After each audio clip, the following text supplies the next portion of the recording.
नमस्कार,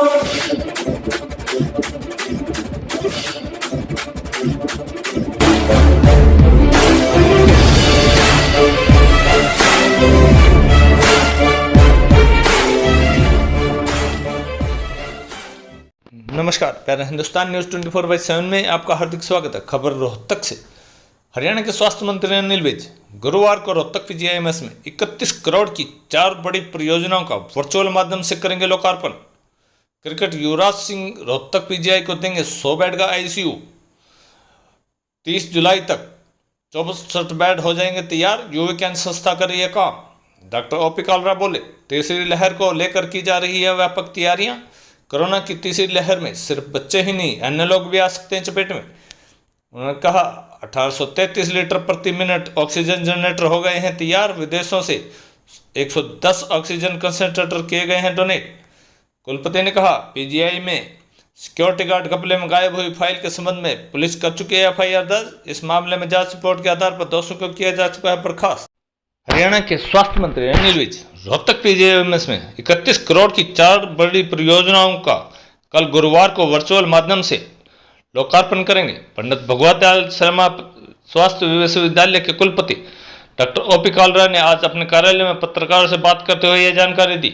doctor OP Kalra ने कहा, भारतीय cricket player Yuvraj Singh corona के चलते रोहतक पीजीआई को 100 बेड का आईसीयू डोनेट कर रहे हैं। आईसीयू 30 जुलाई तक बनकर तैयार हो जाएगा। प्रथम चरण में 64 आईसीयू के बेड तैयार किए जा रहे हैं। तीसरी लहर को लेकर सभी व्यवस्थाएं दुरुस्त होने का भी उन्होंने दावा किया है। उन्होंने बताया कि भारतीय क्रिकेटर युवराज सिंह की कैंसर की बीमारी से पीड़ित हुए थे, तो युविज्ञान के नाम से उन्होंने एक संस्था बनाई जो कैंसर पीड़ितों के लिए काम कर रही है।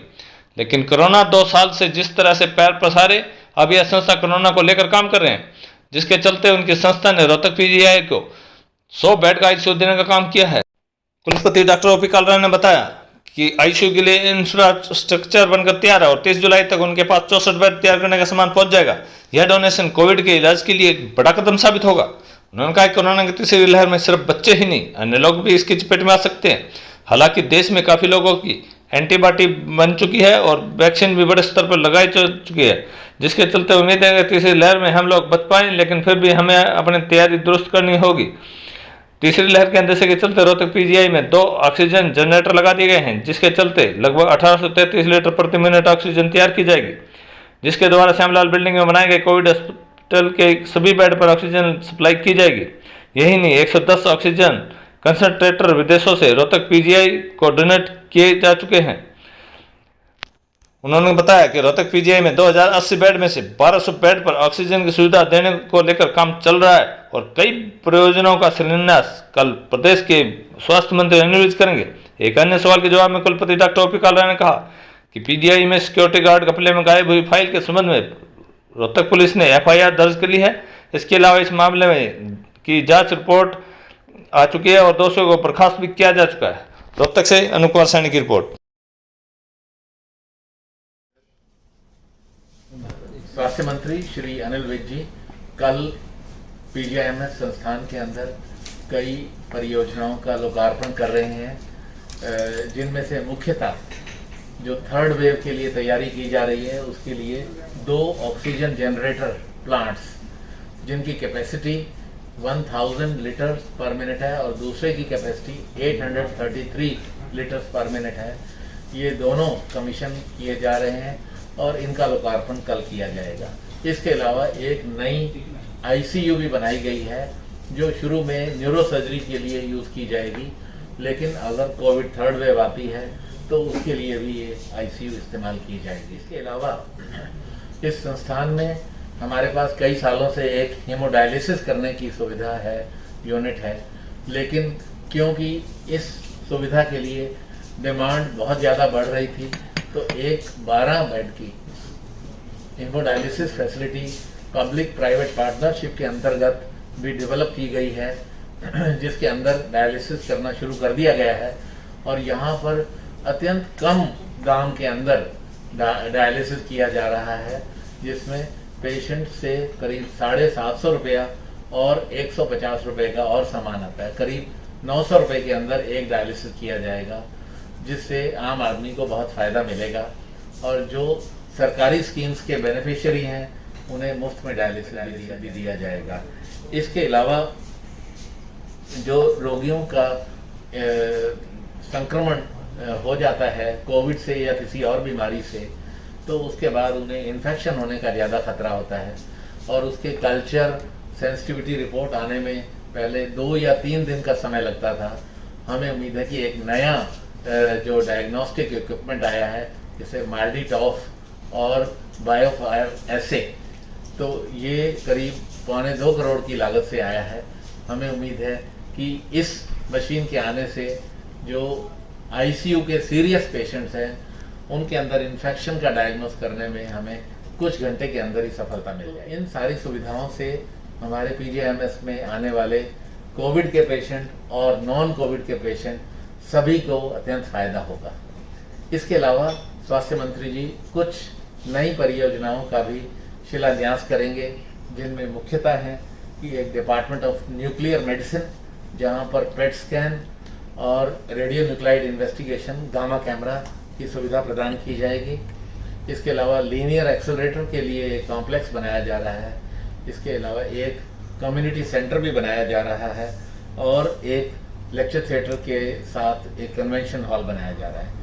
तो ये चारों परियोजनाएं करीब 31 करोड़ की कॉस्ट के ऊपर शुरू की जा रही हैं और हमें उम्मीद है कि आने वाले 2 साल के अंदर ये सारी परियोजनाएं पूरी हो जाए। ये जो फॉर्मर क्रिकेटर युवराज जी हैं, उनके नाम पर एक चैरिटेबल ऑर्गेनाइजेशन चल रही है जिसका नाम है यूवी कैन। तो आमतौर पे ये कैंसर के रोगियों के लिए मदद करते रहे हैं, लेकिन पिछले 1.5 साल से जब से कोविड का कहर पूरे देश में फैला हुआ है, तब से इन्होंने पूरे देश में कई जगह कोविड के लिए आईसीयू डेवलप करने में भी मदद कर रहे हैं। इस समय 3 जगह ये आईसीयू डेवलप कर रहे हैं, जिनमें रोहतक पीजीआईएमएस एक ऐसा संस्थान है जहां पर 100 बेड की आईसीयू यूवी कैन फाउंडेशन की तरफ से होगी और इसके पहले चरण में 64 बेड की आईसीयू हमें उम्मीद है कि आने वाले 10-15 दिन के अंदर ही डेवलप कर ली जाएगी। खासतौर से देखिए, तीसरी लहर में ऐसा नहीं है कि ये लहर सिर्फ बच्चों को ही असर करेगी, बच्चों के अलावा बड़ों को भी असर कर सकती है। इसीलिए हम सभी को ही इसके लिए तैयार रहना पड़ेगा और बच्चों के लिए खासतौर से हमने कोशिश कर रहे हैं कि एक 100 बेड की आईसीयू सिर्फ बच्चों के लिए अरेंज की जाए, लेकिन अगर एडल्ट पेशेंट ज़्यादा आते हैं तो वहाँ एडल्ट पेशेंट का इलाज किया जाएगा। इसके अलावा 400 बेड पर हम कोशिश कर रहे हैं कि ऑक्सीजन की सुविधा भी प्रदान की जाए और इसके अलावा नॉन ऑक्सीजन बेड्स भी बच्चों के लिए शुरू किए जा रहे हैं। और हमारे जो पीडियाट्रिक आईसीयू के जो सीनियर डॉक्टर्स हैं, उनके देखरेख और संरक्षण में पूरे प्रदेश के सारे 22 जिलों के डॉक्टरों की ट्रेनिंग हर हफ्ते चल रही है और अब तक 150 डॉक्टर्स की ट्रेनिंग की जा चुकी है। और हमारी कोशिश ये है कि सभी जिलों के डॉक्टर्स की ट्रेनिंग की जाए ताकि जो पीडियाट्रिक्स के डॉक्टर्स की कमी है उसे पूरा किया जा सके और ये डॉक्टर अपने ही जिले में बच्चों का इलाज करें। देखिए, गार्ड घोटाले में तो जो रिपोर्ट आई थी उसके बाद एक्शन हो चुका है और इसमें जो भी मुख्य आरोपी थे उन्हें डिसमिस कर दिया गया है और बाकी तो अभी तो वो केस हमारी तरफ से तो वो क्लोज्ड है, क्योंकि उन्हें जो था वो एक्शन ले लिया गया है। बाकी जो कंपनी है उनका ब्लैक लिस्टिंग का काम जो है वो एडवांस स्टेज में है और हमें उम्मीद है कि उनके ऊपर भी एक्शन जल्दी पूरा कर लिया जाए। वो फाइल गायब हो चुकी है। कौन सी फाइल हो चुकी है? वो पुलिस स्टेशन में भी जा रहे हैं। कोई अगर फाइल एक फाइल बीच में नहीं थी तो उसके लिए एफआईआर दर्ज कर दिया गया, कंप्लेंट दे दी गई है, रिपोर्ट है वो आ चुकी है और इंक्वायरी रिपोर्ट में जो भी इम्प्लीकेटेड है उनके ऊपर एक्शन हो चुका है। वेव की प्रिपरेशन के लिए ऑक्सीजन के कुछ कंसंट्रेटर भी लिए जा रहे हैं और 500 बड़े सिलेंडर भी सरकार पीजीआईएमएस के लिए ले रही है। इसके अलावा हमारे पास जो लिक्विड ऑक्सीजन के लिए जो स्टोरेज कैपेसिटी है, जो करीब 1.5 साल पहले तक हमारे पास सिर्फ 15 मीट्रिक टन थी, पिछले साल उसे बढ़ा करके 15 से 30 मीट्रिक टन कर दिया गया था। अब हम कोशिश कर रहे हैं कि इसे बढ़ा करके 30 से 40 कर दिया जाए और दिसंबर तक हम ये भी कोशिश कर रहे हैं कि जितने भी हमारे पास 10 मीट्रिक टन वाले हैं उन्हें चेंज करके 20 मीट्रिक टन वाले लिक्विड टैंक्स बना दिए जाएं। तो धीरे धीरे हम अपनी कैपेसिटी बढ़ा रहे हैं और हमें उम्मीद है कि जो ऑक्सीजन का संकट सेकेंड वेव के अंदर आया था वैसा अब नहीं होना चाहिए।